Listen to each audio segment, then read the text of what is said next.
decision that has been taken? See, as I had said last time सांगितले last cabinet meeting आहे आम्ही आडूना we said we are further going to discuss to bring about further improvements in the app, further incorporation of additional points which will be a friendly app for the customer, for the taxi people and for everyone. That's why we took time. Today there were deliberations where everything was there on the table, more welfare schemes for the driver to make the app acceptable and how it can be really good. All those things were discussed.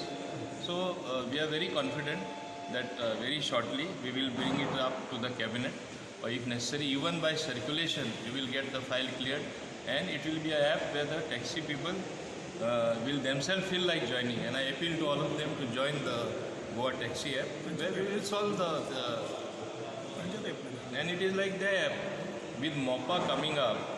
We want to see that even if there is a counter where people are going to register themselves and take a cab, they will have to come on the app, because app is the futuristic thing. It is no more a future far beyond. It's a practical thing to do today, the digital footprint, which will be a win-win situation for everyone.